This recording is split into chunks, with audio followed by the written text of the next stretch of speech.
ओम शांति। यह गीत कौन गा रहे हैं? जिसने बाप से तीनों जहान की बादशाही ले ली है। आपसे जो कुछ मिला है उनको कोई हटा न सके। हमको कोई हटा नहीं सकता, अर्थात काल खा नहीं सकता, और ना ही हमारी राजाई को कोई ले सकता है। बच्चे जानते हैं हम उस मालिक से वर्षा ले रहे हैं। बाप को मालिक भी कहते हैं, लेकिन उस मालिक से क्या मिलता है कुछ भी पता नहीं। मालिक को कैसे हम याद करें, उनका नाम रूप क्या है, कुछ भी पता नहीं। मालिक तो सृष्टि का मालिक ठहराना, वह हुआ रचयिता, हम हुए रचना। बाबा रचते हैं वारिसों को अथवा बच्चों को, फिर उनको अपना मालिक बना देते हैं। बच्चे फिर बाप के मालिक बन जाते हैं। बच्चे कहते हैं मेरे बाप की जो जायदाद है उनका मैं मालिक हूँ। बाप तो ऐसे नहीं कहेंगे कि बच्चे की जायदाद का मैं मालिक हूँ। यह बड़ी समझने की बातें हैं। सेंसिबल बच्चे ही समझ सकते हैं। बुद्धि साफ नहीं है तो उसमें रत्न ठहर न सकें। जब देही अभिमानी हो तब रत्न ठहर सकें।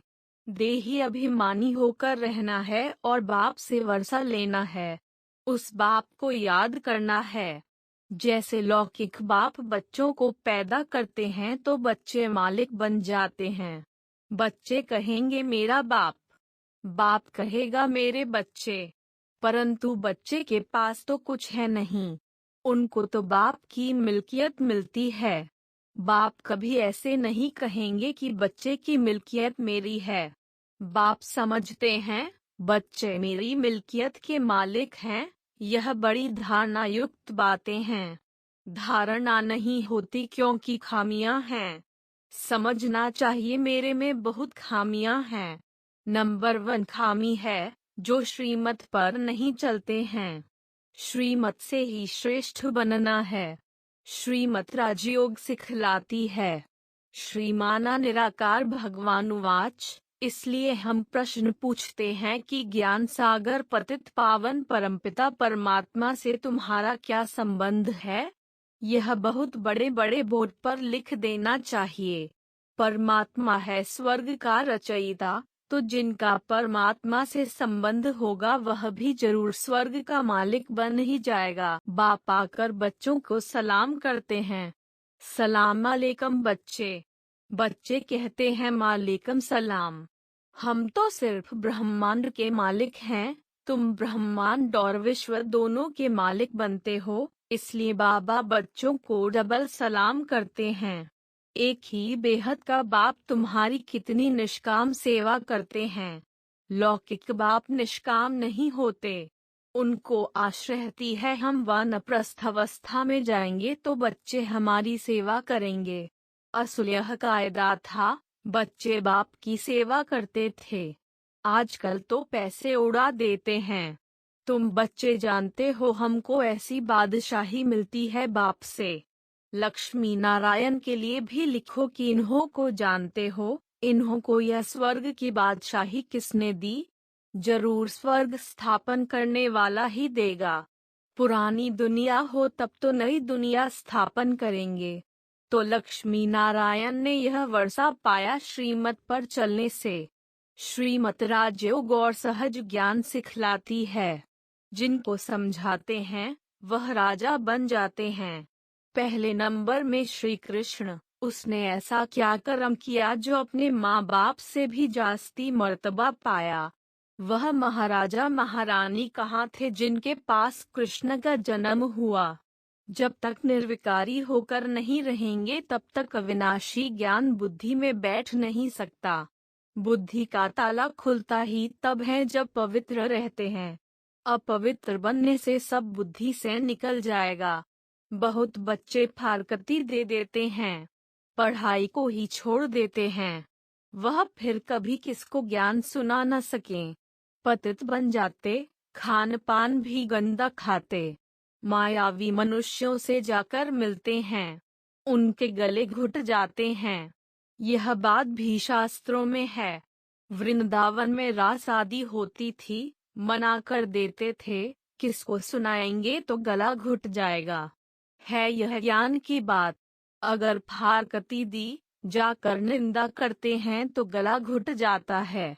कहते हैं ना सतगुरु का निंदक ठौर न पाए। बाप कहते हैं सृष्टि जब पतित पुरानी हो जाती है तब मैं आता हूँ। मनुष्यों को तमो प्रधान बनना ही है। जो कर्तव्य करेंगे वो उल्टा ही करेंगे क्योंकि उल्टी मत मिल रही है, श्रीमत है नहीं। उल्टी मत पतित भ्रष्टाचारी बनाती है। आगे भ्रष्टाचारी अक्षर ही नहीं था। सन्यासी विकारों का संन्यास करते हैं पावन बनने के लिए, तो पहले पहले यह बात समझानी है कि परमपिता परमात्मा से तुम्हारा क्या संबंध है। सब भगवान को याद करते हैं। भगवान कहते हैं मुझे सब भगत प्रिय हैं क्योंकि उन सबको मुझे ही गति सद्गति देनी है। वह समझते हैं भगवान आकर भक्तों को भक्ति का फल देते हैं, इसलिए भगत भगवान को प्रिय हैं। बाबा समझाते हैं तुमने दुर्गति को पाया है, अब मैं सद्गति देने आया हूँ। भक्ति के बाद भगवान को आना है जरूर। मुझे तुमको ही पहले भक्ति का फल देना पड़ता है। और तो शुरू से लेकर मेरे भक्त हैं नहीं, वह तो अनेकों की भक्ति करते हैं। तुम मेरे प्यारे बच्चे हो, तुम मालिक थे, फिर माया रावण ने तुम पर जीत पाली और फिर भक्ति शुरू हो गई। यह भी ड्रामा है। मैं तो सबकी सद्गति करता हूँ। अब तुम मेरी मत पर चलते हो ना। मत देने के लिए जरूर मुझे आना पड़ता है, नहीं तो कैसे सद्गति का रास्ता बताऊं। मैं इस पहले नंबर के भगत के तन में आता हूँ। यह है नंदीगन। शिव के मंदिर में सामने नंदीगन रखते हैं। अब विचार करो, परमपिता परमात्मा बैल के तन में तो नहीं आएगा। राजयोग बैल द्वारा कैसे सिखाऊंगा। ज्ञान सागर बैल में प्रवेश करेंगे क्या। अभी तुम ज्ञानवान बनते हो। श्रीमत पर चलकर लक्ष्मी नारायण सूर्यवंशी राजा रानी बन रहे हो। उस राजधानी को कोई हमसे छीन न सके, न कोई तूफान लग सके। हम अमरपुरी के मालिक बनते हैं। यह मृत्युलोक है। अमरनाथ बाबा ही काल पर जीत पहनाने वाला है। उनका पाठ अलग है। तुम सब पार्वतियां हो, मैं अमरनाथ हूँ। हम कभी जन्म मरण में नहीं आते। अमरपुरी स्वर्ग का मालिक तुमको बनाता हूँ। भारतवासियों को वैकुंठ बहुत प्यारा लगता है। कहते हैं फलाना वैकुंठवासी हुआ, बहुत मुख मीठा कर दिया। अब वैकुंठ सचमुच तो सतयुग में होगा। जब सतयुग है तो पुनर्जन्म भी सतयुग में लेते हैं। फिर त्रेता में आते हैं तो पुनर्जन्म भी त्रेता में लेते हैं। फिर द्वापर में आते हैं तो पुनर्जन्म भी द्वापर में लेते हैं। परंतु ऐसे थोड़े ही हो सकता है जो मरेंगे कलयुग में, पुनर्जन्म लेंगे सतयुग में। स्वर्ग में जन्म लेते रहें, इसका मदार है पढ़ाई पर। बाप कहते हैं मैं तुमको सृष्टि का मालिक बनाता हूँ, मैं निष्कामी हूँ। हम विश्व का मालिक नहीं बनते। तुम स्वर्ग में जाते हो तो मैं विश्रामी हो जाता हूँ। मैं चक्र में नहीं आता हूँ। इस ईश्वरीय जन्म के बाद तुम दैवी गोद में जन्म लेंगे। अभी तुम जन्म जन्मांतर आसुरी गोद में जन्म लेते हो। भ्रष्टाचारी बन पड़े हो। सतयुग में सब श्रेष्ठाचारी होते हैं। अब तुम श्रीमत से श्रेष्ठाचारी बन रहे हो। वहाँ विष होता नहीं। यहाँ भल सन्यासी हैं परंतु जन्म तो विकारों से लेते हैं ना। सतयुग में विकारों से जन्म नहीं होता है, नहीं तो उन्हों को संपूर्ण निर्विकारी कह न सकें। वहाँ माया होती नहीं। परंतु यह बातें भी जब किसकी बुद्धि में बैठें। अब बाबा कहते हैं बच्चे तुमको घर जाना है, फिर स्वर्ग में आकर राज्य करना है। आत्माएं परमधाम से आती हैं पाठ बजाने, फिर जब तक पतित पावन आकर लिबरेट न करे तब तक एक भी जा नहीं सकता। गपोड़ा मारते रहते हैं, फलाना पार निर्वाण गया। बाप आकर सब बातें अच्छी रीति समझाते हैं।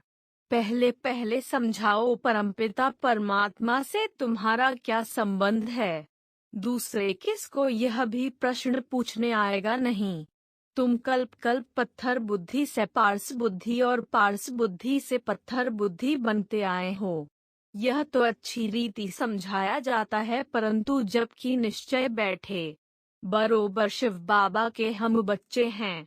बाबा कहते हैं मैं अब आया हूँ तुमको सुखधाम ले चलेंगे। वहाँ यह विष नहीं मिलेगा। मूल बात ही पवित्रता की है। जो कल्प पहले रहे थे वही अब भी रह सकते हैं। बहुत बच्चियां लिखती हैं बाबा पता नहीं कब बंधन टूटेगा, युक्ति बताओ। बाबा कहते हैं बच्चे बंधन टूटेगा अपने टाइम पर। बाबा क्या करेंगे? एक बंधन भल छूट जाए फिर बच्चों आदि में मोह पड़ जाता है। इन सब से बुद्धि निकालने में बड़ी मेहनत लगती है। कई तो और ही जास्ती मोह में आ जाते हैं। बहुत हैं जो मोह में लटक पड़ते हैं। बाबा कहते हैं तुम मोह एक बाप में रखो तब धारणा होगी। कोई ज्ञान उठा नहीं सकते हैं तो भागंती हो जाते हैं, फिर नाम बदनाम होता है। ड्रामा में कल्प पहले भी यह हुआ था। जो सेकंड पास हुआ वह ड्रामा। अम्मा मरे तो भी हलवा खाना, बीबी मरे तो भी हलवा खाना। कच्चे को थोड़ा झटका आता है। बहुत सन्यासी भी ऐसे होते हैं, नहीं ठहर सकते हैं तो गृहस्थ में चले जाते हैं। चलन ही ऐसी होती है। यहाँ तो एक ही मुख्य बात है। हम भी उस बाप से वर्षा ले रहे हैं, तुम भी उनको पिता समझते हो, आकर स्वर्ग का वर्षा ले लो।